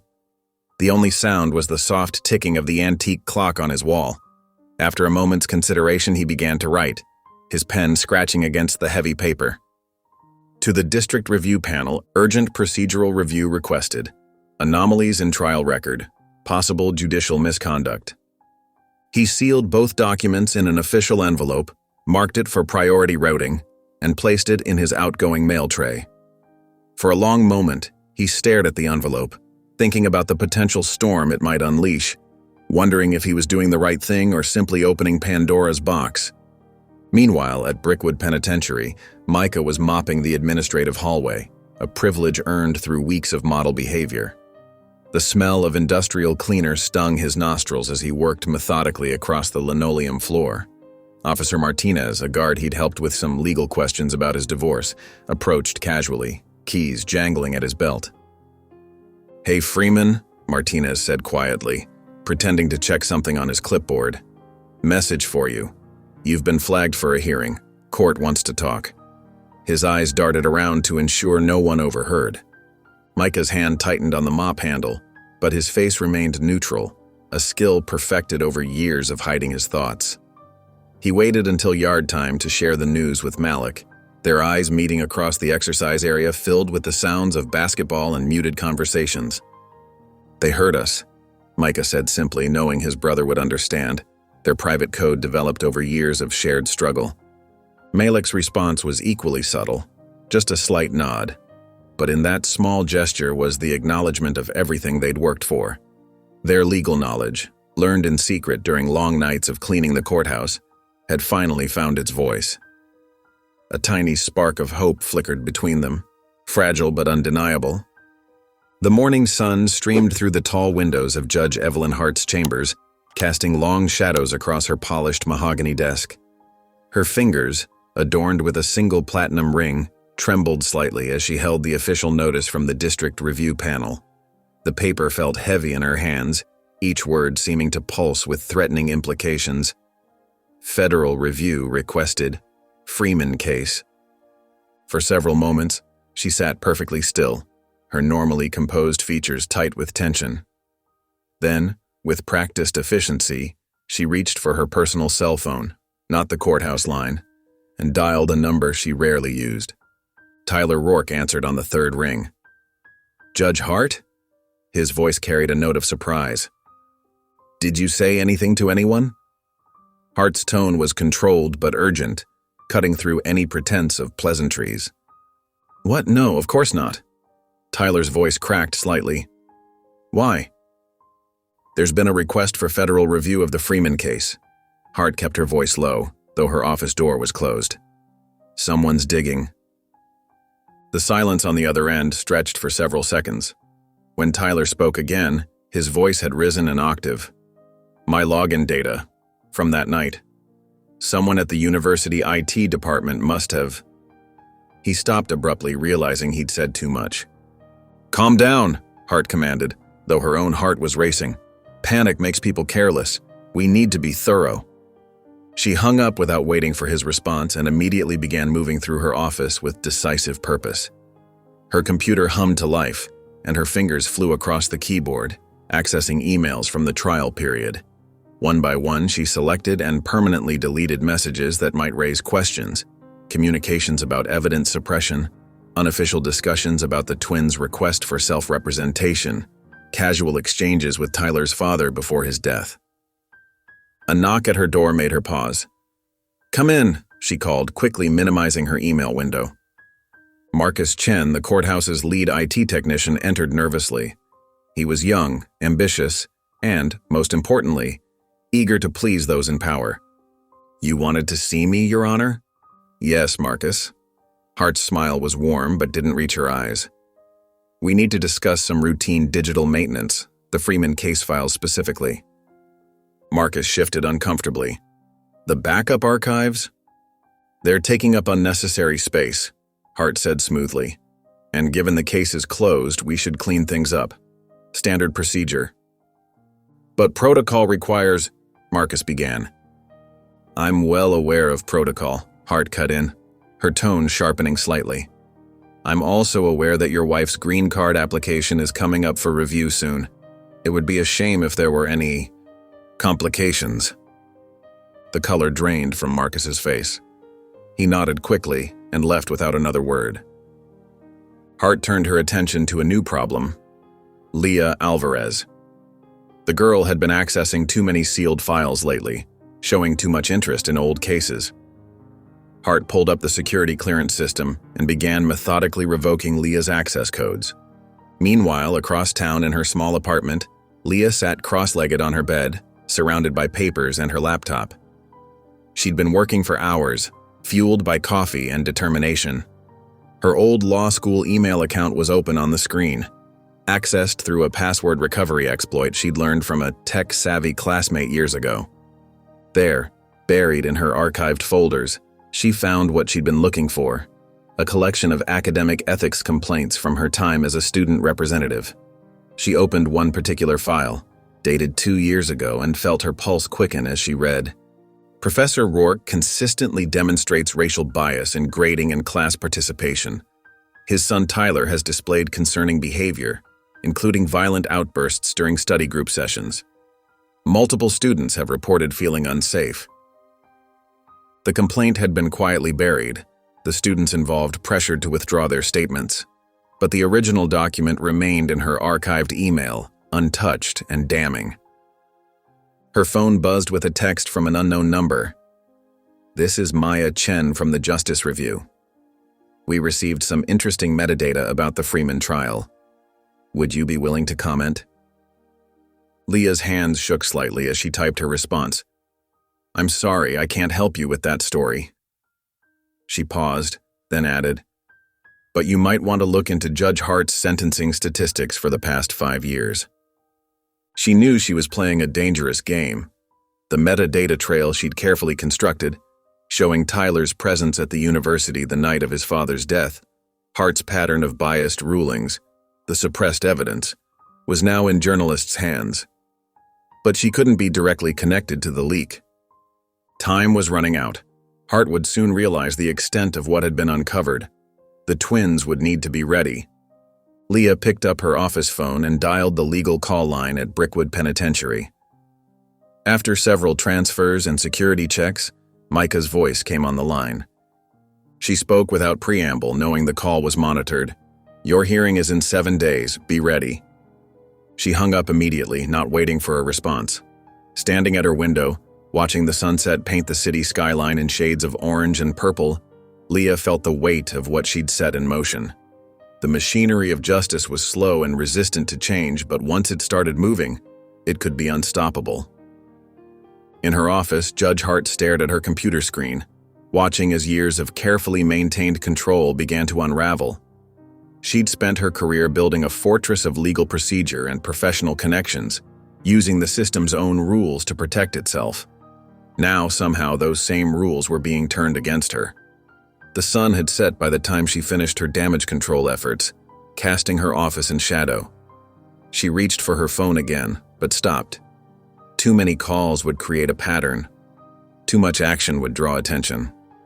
For the first time in her career, Judge Evelyn Hart felt the cold grip of uncertainty. The same evening shadows fell across Tyler Rourke's desk at Whitman and Associates, where he sat staring at his computer screen, repeatedly checking his old university login credentials. His father had always told him that power meant never having to explain yourself. But now, as he felt the pressure of scrutiny closing in, Tyler realized that some actions demanded explanation, whether you wanted to give it or not. The fluorescent lights in Brickwood's common area buzzed overhead as Malik sat on his thin mattress. Legal papers spread around him in neat piles. His fingers, calloused from months of prison work, traced the lines of carefully written notes.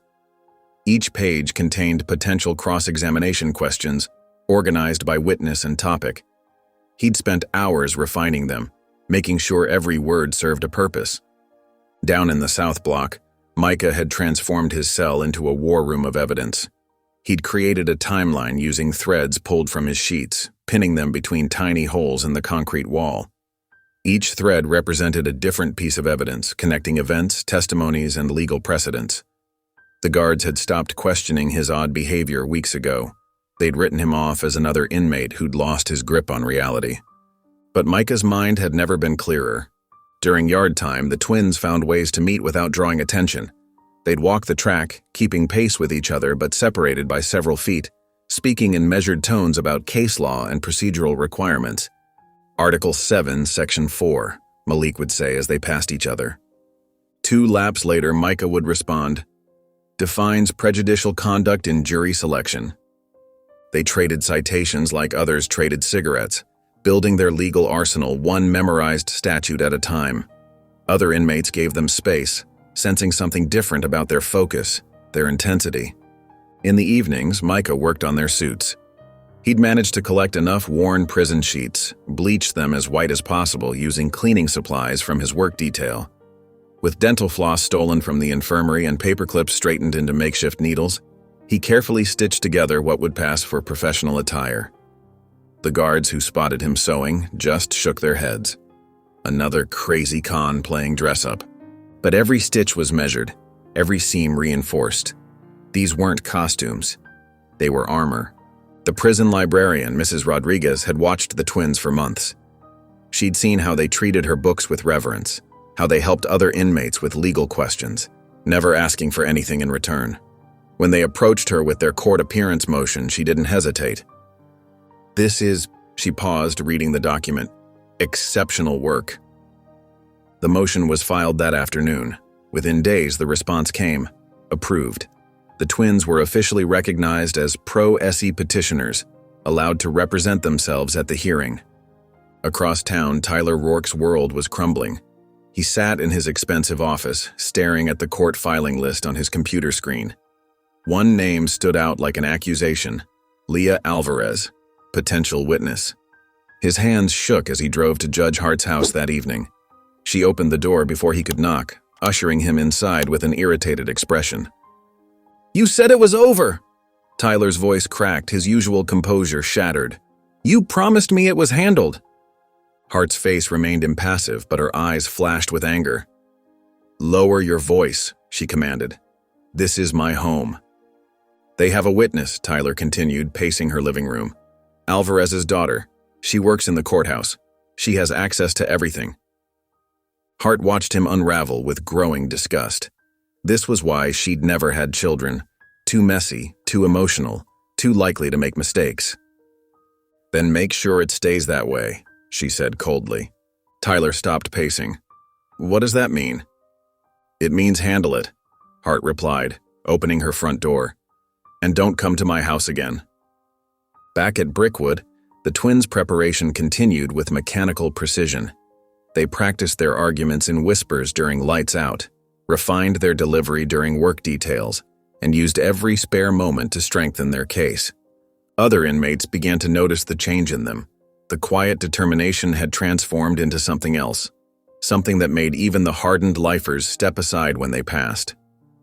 The day before the hearing arrived with the same routine as any other: wake-up call, breakfast service, morning count.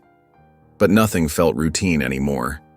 The air itself seemed charged with possibility. In the mess hall, Malik and Micah sat across from each other at an empty table. Their food trays lay untouched between them.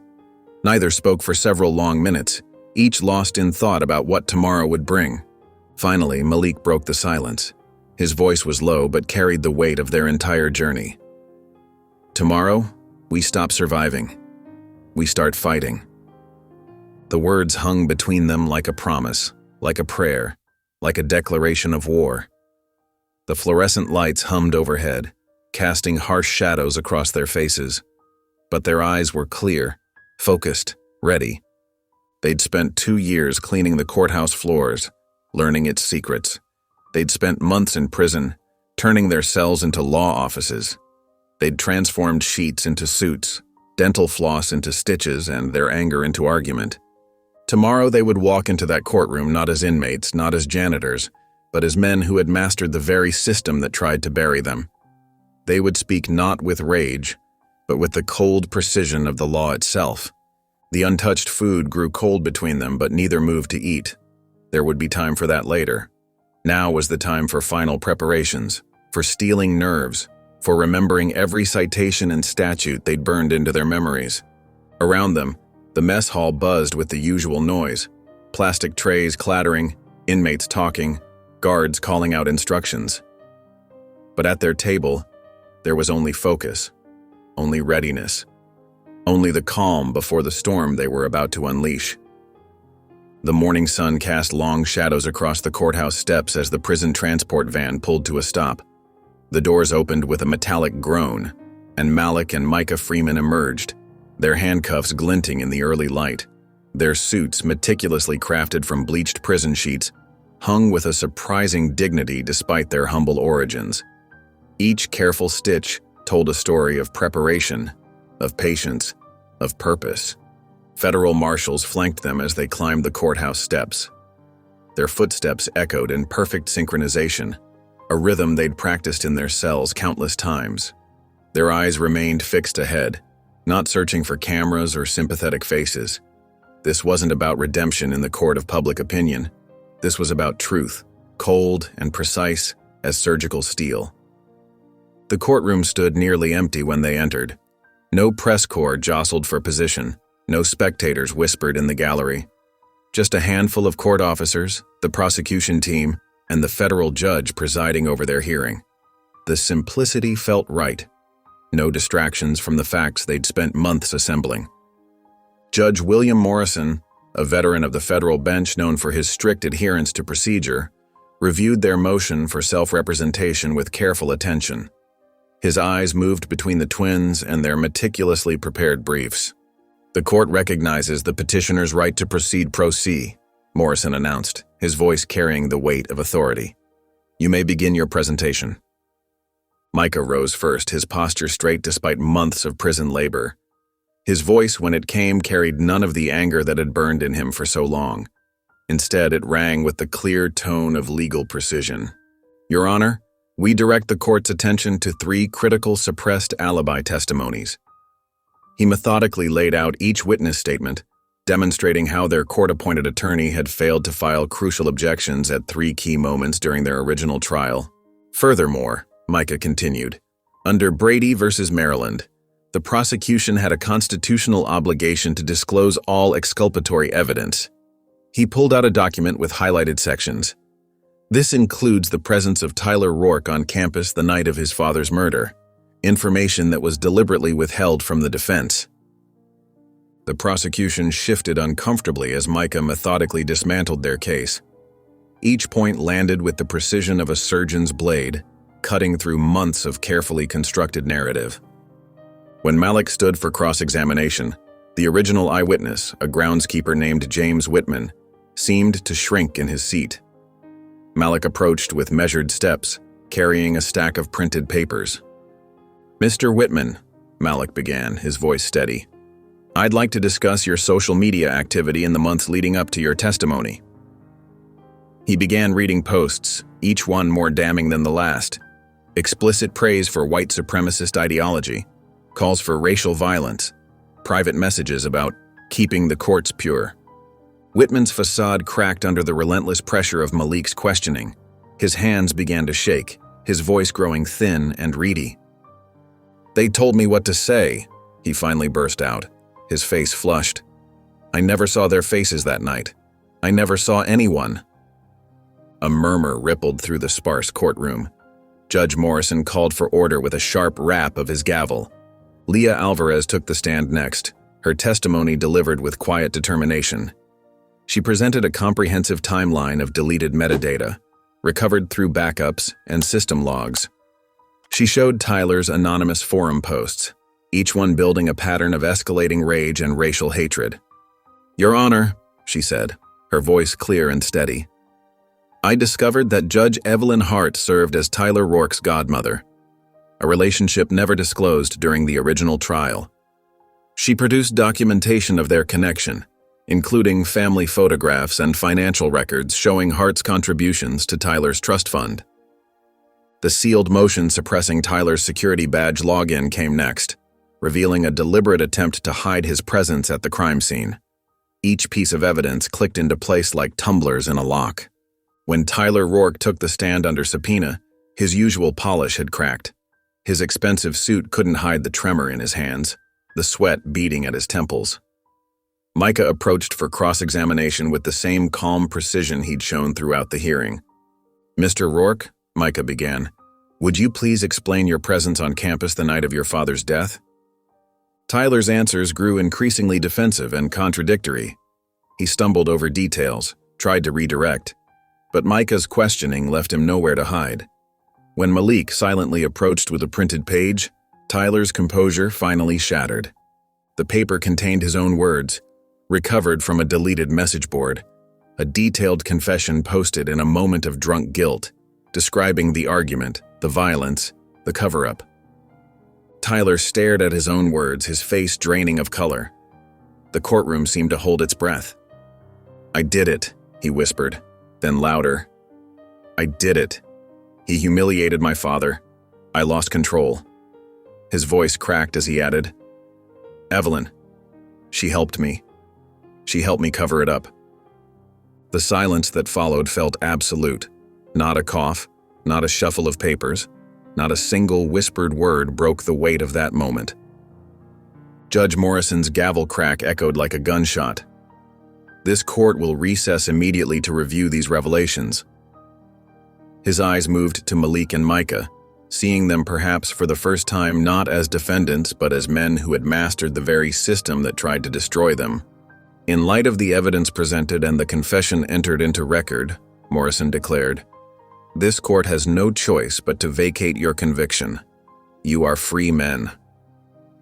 No applause broke out. No cameras flashed.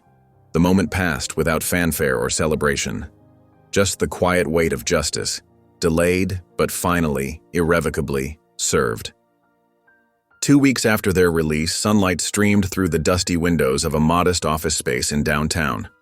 Malik and Micah Freeman sat at their respective desks, plain wooden affairs picked up from a secondhand store.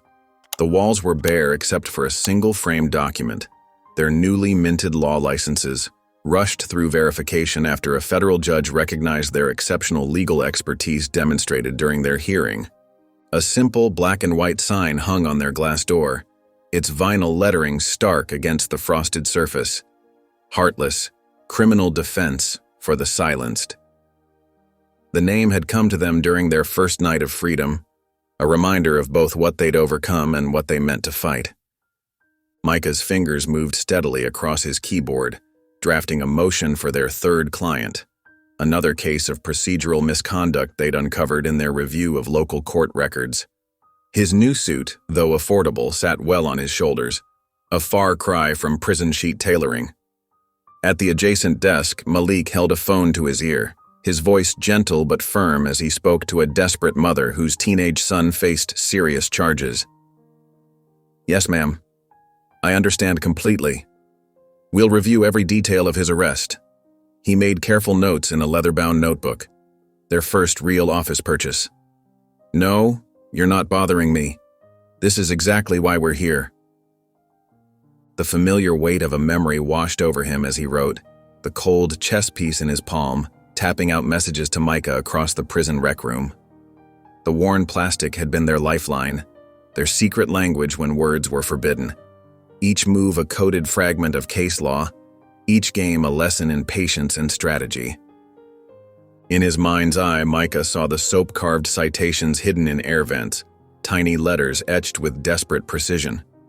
The guards had never found them all, their hidden law library written in dissolving text. He remembered whispering precedents to himself in the dark, each case a brick in the wall they'd eventually use to break free. Leah's voice echoed in their shared memory. "I believe you." Those 3 words had changed everything. Her faith, backed by skill and courage, had helped transform their legal knowledge from a survival tool into a weapon for justice. The sharp crack of Judge Hart's gavel still rang in their ears sometimes, but now it carried a different meaning. Not the sound of suppression, but the moment their truth had finally broken through. They'd watched her face as Tyler's confession shattered her careful facade of judicial neutrality, revealing the bias she'd hidden behind procedure and protocol. Tyler's breakdown on the stand had been the final piece, his carefully constructed privilege crumbling under the weight of fact and law. His words still hung in the air of that federal courtroom. "I did it. Evelyn. She helped me." The truth they'd known all along, finally spoken aloud. Now, sitting in their own office, every memory served as fuel. Each case file on their desks represented someone else trapped in the machinery they'd learned to dismantle. Their suits were no longer costumes but armor, their legal knowledge no longer contraband but currency. Malik's phone buzzed with a text from an unlisted number. Leah's message appeared. "You don't owe me thanks. Just keep doing what they tried to stop you from doing." They'd offered to make her a partner, but she'd declined. Her work continued behind the scenes, feeding them information about cases that needed their attention. The news of Judge Hart's disbarment had made small waves in legal circles. Her carefully curated reputation had crumbled under federal investigation, revealing a pattern of bias that stretched back decades. She'd resigned before the full inquiry could expose every detail, disappearing to a private estate somewhere in Vermont. Tyler Rourke awaited trial from a cell much like the ones they'd occupied. His father's name no longer carried weight in courthouse corridors. The system that had protected him now processed him with mechanical indifference. Their own story had attracted some media attention. Proposals for interviews, book deals, documentary features. They'd declined them all. Their focus remained on the work, on the files that grew in stacks on their desks, each one representing another life tangled in legal thorns. A knock at their door drew both brothers' attention. A young black teenager entered, his mother's hand protective on his shoulder. His eyes darted around the sparse office, taking in the brother's presence with a mix of hope and fear. The boy's hands fidgeted with his jacket zipper, a nervous habit that spoke of sleepless nights and worry. Micah gestured to the chairs across from his desk. "Please, sit down." His voice carried the same calm authority he'd used in court, but gentler now, meant to reassure. The boy, Marcus Williams according to his file, perched on the edge of the chair. His mother sat straighter, her dignity a shield against circumstance. "They say he stole from the mall," she began. "But he was at his basketball practice. The coach can verify dash." "They wouldn't listen to the coach," Marcus interrupted, his voice quiet but bitter. "Said the security camera footage was enough." Malik moved to join them, bringing his chair around. The brothers exchanged a knowing look. They'd seen this before. Security footage that somehow went missing when it proved inconvenient. Witness statements overlooked. Assumptions made based on skin color and youth. Micah reached for a legal pad, sliding it across the desk toward Marcus. The yellow paper seemed to glow in the afternoon light, blank pages waiting for truth to fill them. "First," Malik said, his voice carrying the weight of experience, "we're going to teach you something about the law. Not just your case, but how it works, what it means, what it can do." He leaned forward, meeting Marcus's uncertain gaze. "Know the law. Don't just survive it." Micah uncapped a pen, offering it to the teenager. "Let's begin. If you enjoyed the story of Malik and Micah, I handpicked this next story that you will enjoy." Please don't miss this one. Click here to watch it.